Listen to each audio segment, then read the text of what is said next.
What's up, gang? Today I want to transform your stock Ableton recording from this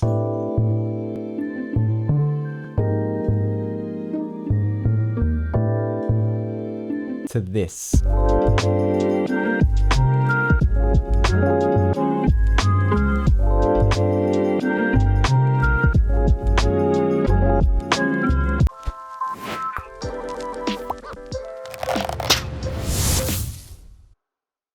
If you guys don't know me already, my name's Will and I make an assortment of music under the moniker Hush Child. Now, most of us start our production journey with having our DAW full of stock VSTs. Over time, we probably get some third-party plugins and we might even subscribe to a website like Splice or Tracklib. We can sometimes become dependable on those samples, and it can really kill our creativity if we can't hear what's in our head in those samples. Now don't worry, you guys know me, I use Splice all the time, but more recently I've been using just the stock instruments and making them sound like samples, and I want to show you how to do just that in today's video.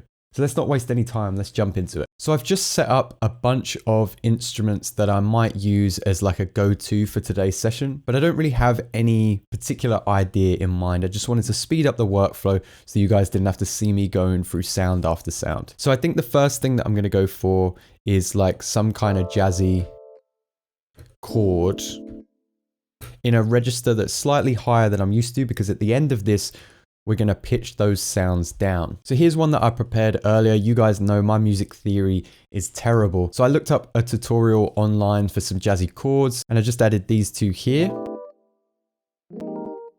And I made sure that I adjusted the velocities so they weren't all super loud. This tutorial is going to be all about realism.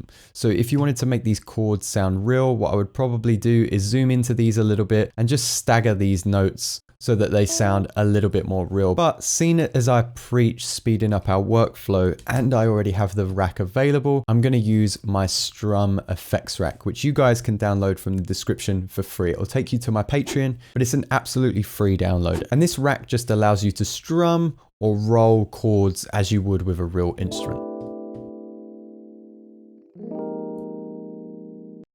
So now I'm going to go on to my next instrument. I just couldn't find a stand-up bass sound that I like, so we're going to use this growl bass and hopefully it'll work. I'm trying to think like Nas here. What would he have?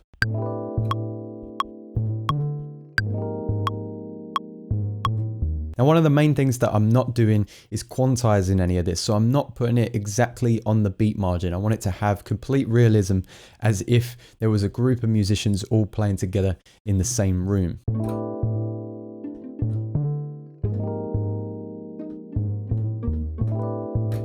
going to leave everything where it is, but I'm just going to quantize that first note.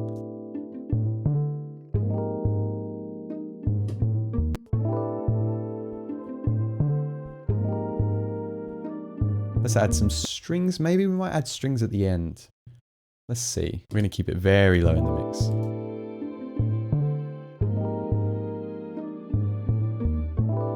And then we move on. Got these.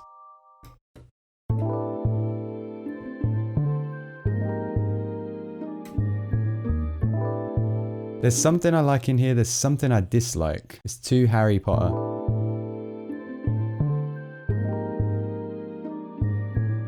And then this end bit can just be really basic.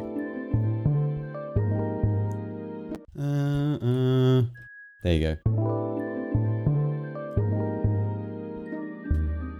So notice how as I'm going through this, I'm hearing sounds in my head and I'm adding those to the page. I'm going to add just a tiny bit of percussion now, because if you've noticed in the studio, there's always a little bit of rattling from the drummer's snare or from a tambourine or percussionist. So we're going to add that into our original track. So here I've got just some chimes. I'm immediately going to press A, hit my volume there, and just turn my volume down because we don't want to have it playing for all of that time. Let's just fade it out there. And if we hold Alt, we can create a little curve, which I'm going to do just here. And I understand you might see on the right here, lo-fi drums, and you're thinking, I haven't got lo-fi drums in my stock instruments. Well, I just wanted a cymbal noise. So this is just one of my own cymbals that I recorded through my phone, added to a drum rack, just because I wanted that live feel.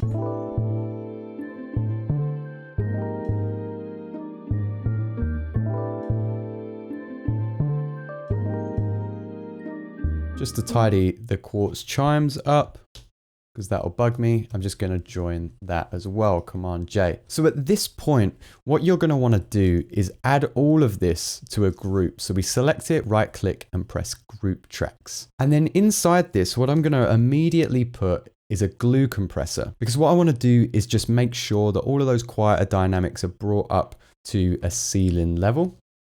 So all I'm going to do is drop the glue compressor in, start bringing this threshold down as the music's playing, and when I see that needle start to bounce, I'm going to leave it until it hits about 5.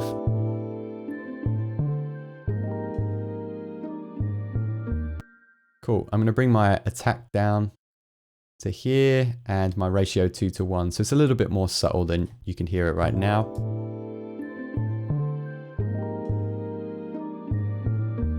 And I'm also going to add a limiter. So the limiter allows me to set a ceiling height so we're not clipping, there's no distortion there. And I've already thrown these settings in, but feel free to just copy them. I'm going to roll off some of the lows in my piano with the EQ8 here, and I'm going to add just a tiny little bit of reverb with the mix set to 6 there until I moved it, just to give it some kind of space to sit in. Hello? You was blurring on me a little bit there, but we're good. So now what I want to do is set these instruments into some kind of physical space as if they were musicians in a room. With my piano, I've already rolled off some of the lows and I've added just 6% mix with the Valhalla vintage verb. You can use the hybrid reverb if you don't have this. This is fine, but roll off those lows in the EQ. I've done the same with the second piano there, obviously. And with the bass, I'm just going to take off some of the highs because it's a bit of a buzzy bass for right now. So without it, it sounds like this. And once I put that EQ on, so it's a little bit more muffled now. My strings that I've added, again, I'm just going to put them in a little bit of a space with the reverb, 18% mix this time, and roll off those lows as always. My horns are going to have the most processing on them. So I'm going to saturate these. If you don't have the FabFilter Saturn, just add a tiny little bit of saturation with Ableton's built-in saturator. Just bring up that bass and that drive a little bit. Valhalla vintage verb again. Sausage fattener, again, that's going to distort the frequencies a little bit. EQ8, again, I'm taking off all the lows. I'm taking out some of the muddy frequencies around the 350 Hertz region and just a little bit of the extended highs, because now I've added all that saturation. There's going to be some distortion in the brighter frequencies. The Haas effect, as I've mentioned in many of my other videos, just makes this a little bit wider. You can create that same effect with sample delay. And again, if you check out my previous videos, there's a couple of tutorials in there. My strings are sounding good. I'm going to leave them as they are, but the brush bells, I'm just again taking off the lows. The chimes, I'm going to add quite a lot of reverb and some delay to just extend some of those glistening frequencies. And then I'm just rolling off some of the lows with my lo-fi drums or my cymbal that I recorded there.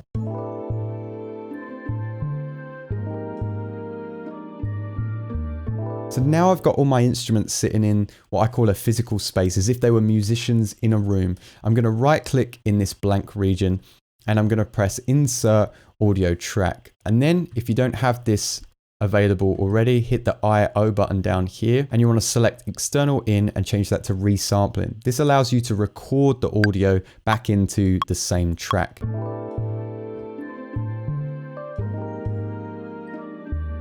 So on this new track, I'm immediately going to put the glue compressor again.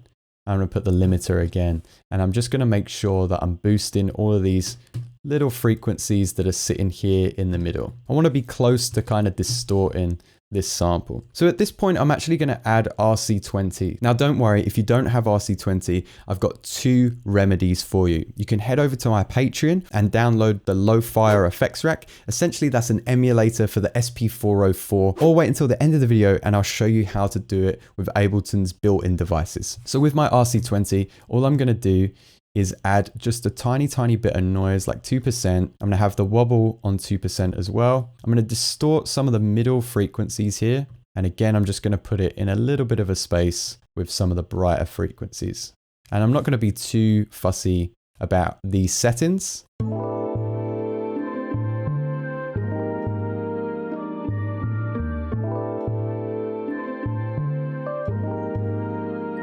That'll do. I'm going to take magnetic off. I don't want any of the volume to drop out. And then what I'm going to do with this is right click it, freeze track, and then I'm going to flatten it. And basically that saves all of those effects to this track. You can see it's a little bit louder, and I'll bring up the gain. When I bring up the gain, I'm also going to add an RC20 once again. But with this RC20, I can choose a couple of presets if I want. But what I'm really looking for is to increase that wobble one more time. So this is going to create some phase. I've already had an instance of RC20 on it. I'm going to add another one, add some wobble, add some noise, maybe distort some of these frequencies again. But I'm going to use this to roll off some of the higher frequencies to get rid of all of that brightness. This is going to make it sound like it's been sampled and resampled again.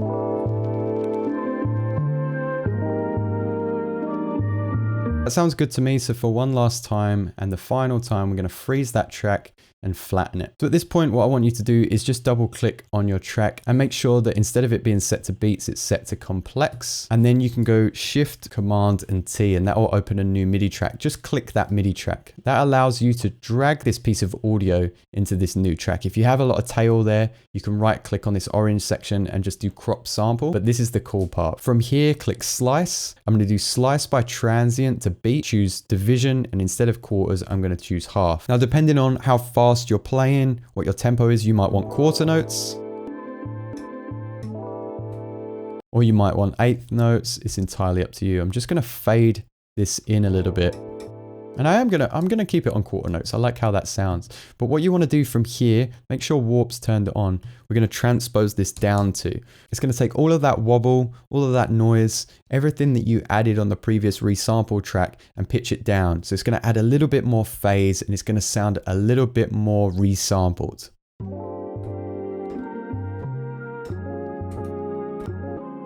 Cool. From here, I can start building a new track with my sample, right? So to speed up this part of the video, I've created just a little bit of what I would build on top of my loop. And what I'm gonna do with this resampled audio track is just add a compressor, and I'm gonna choose the sidechain option and then my kick. And that just allows the volume to duck out from my sampled instrument. Here we go. Let's record something on the fly and just see how it works.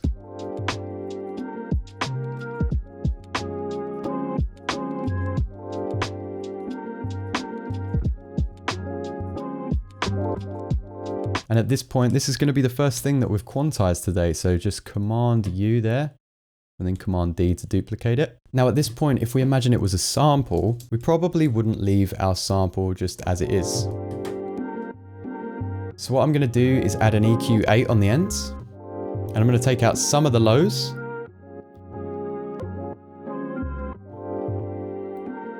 I'm going to take out some of those muddy mid frequencies.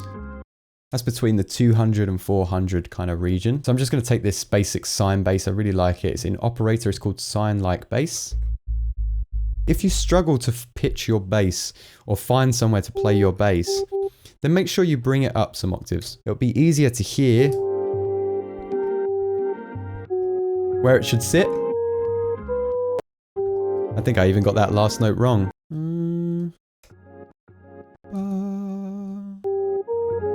So if I hadn't pitched it up, I wouldn't have realized that I was in the wrong key there.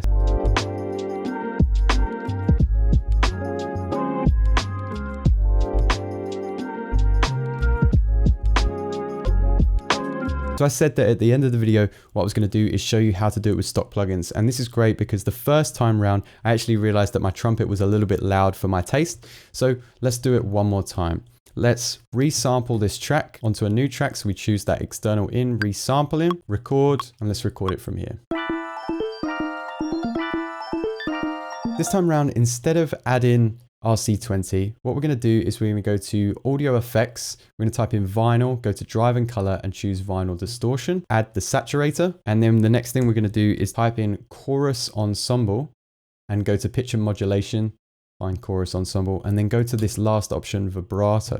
This is going to make your sample sound like this. So notice how there's that pitch bend there, made it really obvious. I'm going to turn this rate right down. If you want some realism, you can automate this rate to go up and down, so it will sound fairly in tune, and then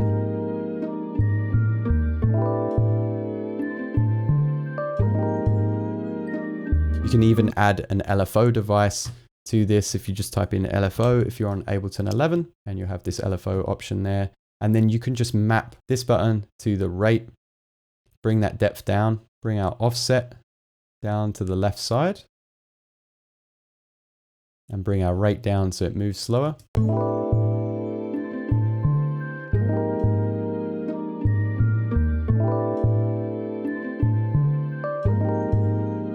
Cool, so something like that. I'm going to turn soft clip on the saturator, bring that drive up a little bit.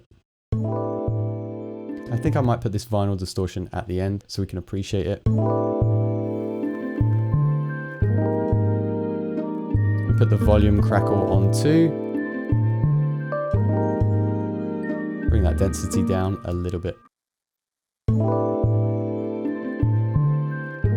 and with this, it's just a little bit bright, so I might add an EQ. But you know what, I'm going to freeze and flatten it, and we can add the EQ to our sampler instrument. And we're going to go with the flatten there, go up to our MIDI instrument, and then bring this down. Remember, we're on classic first. We're going to right click that and choose crop sample, and then go to slice by beats, and we can leave it on a quarter probably.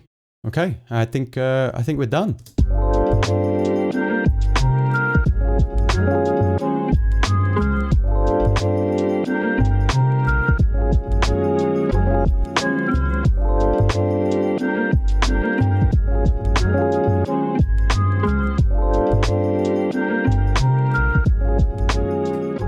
I'm really happy with what I achieved in this video because I actually recorded this twice today, and the first time round I wasn't happy with the result because of my performance. But that's the beautiful thing about this method, is it really allows you to get what's in your head out onto the page, and you don't have to lose that creative bubble that you were in when you started scrolling through Splice and clicking different sounds. I hope this was enjoyable and helped you guys out a little bit. If you learned something new or enjoyed the video, do make sure that you give it a like, subscribe if you haven't already, and leave me a comment. Let me know what you want to see in future videos. As I mentioned earlier in the video, if you want to join my Patreon, you can grab the Lofi effects rack, other racks that speed up your workflow, as well as templates and stems as well. And soon there'll be bonus episodes there too. As always, guys, I thank you so much, and I'll see you next time.